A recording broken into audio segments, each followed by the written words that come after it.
Michelle. My name is Damika Lambert. I'm Madeline Person. Shane Allen. Josh. Michelle Winston. Sehi Kim. Melissa. I'm originally from Grenada. I'm from Albany, New York. Originally Michigan. Panama City, Panama. From Detroit, Michigan. I was born in Greenwich, Connecticut. I'm from Cooperstown, New York. Oh, I'm from South Korea. I've been in New York City for about 2 years. Since 3.5 years. 93? What is that, like 20? Yeah, almost 21. 22 years. 3 months. 6 years now? it's been 1.5 years. 3 years. 10 years now. Since August, so I think it's 4 months or so. 6 years, I think. And I've been here same time-ish. Yeah. I was an actor, so I moved here to pursue acting. Better schooling opportunities. Detroit's kind of a small community. Not so much. Not so much to learn there. And New York is the Big Apple. So. I came from med school, actually. Actually, I was dating a woman. I was living in Baltimore and she was up here, and decided to move in. Well, I moved here because I wanted to pursue pharmacy school. I come from a very small town, and it's just always been very appealing to live somewhere where there's different people and things to do, things that I didn't have back home. I studied fibers and fashion and have been interested in costume, so it seemed like The place to be. the right place to be. I actually saw a TV show, Gossip Girl, and I really liked it. That was the biggest reason. So movies and media influenced you to move to New York? Yes. Probably somewhat. Yeah, definitely. Everyone sees New York on the screen and sees how it's a marvelous place that anyone can go to follow their dreams and whatnot, or do anything they really want to do. Maybe a little bit. I don't think so. I think I just came here because it was like family influence. Like No, I wouldn't say so.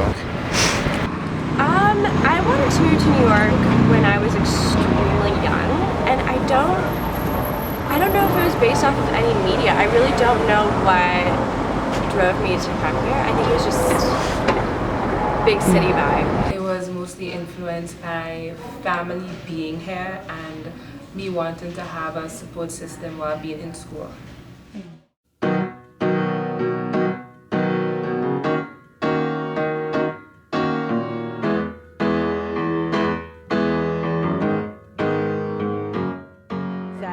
No, not at all. No. Romanticized.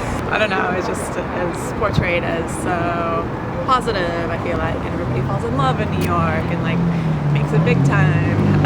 Fulfill your dreams. Not really. Not really. Yeah. We always joke about how the apartments. Yeah. I'm like, you see like Carrie the struggling Bradshaw. artist in Carrie this Bradshaw, massive, like, Sex and $10 the million City, has a massive apartment for a columnist in a small newspaper. It's ridiculous. I always thought, like, how do these women afford these apartments? And, Yeah. You know, so that kind of. I mean, any of the television shows, absolutely not. It was not. It was very different. Media or movie, they show fancy lives of New York people, but in real life, we cannot live like those people. So it was very different. And then medias did not talk about normal people's life. In films, of course, everything's gonna be painted rose. It's I've definitely seen, both sides of the city by being a citizen, and but yeah, it's usually different. I would say. To an extent, but as in every movie, like everything's exaggerated, and they want you to see the certain type of image that portrays New York City, but obviously there's the good and the bad parts, and the parts that have nothing to do with that. But for the most part, I'd say it was accurate. I always saw New York as like constantly busy, but movies and media show Manhattan for the most part, and I'm living now in Brooklyn. It's a little different. It's not the same, although the more I live here, the more I see the connection between movies and media to New York in general. There's a type of truth to it. I mean, it's more fiction, but the truth is that you can have the life that you want, but then fiction comes in that you do have to work very hard just to have that life.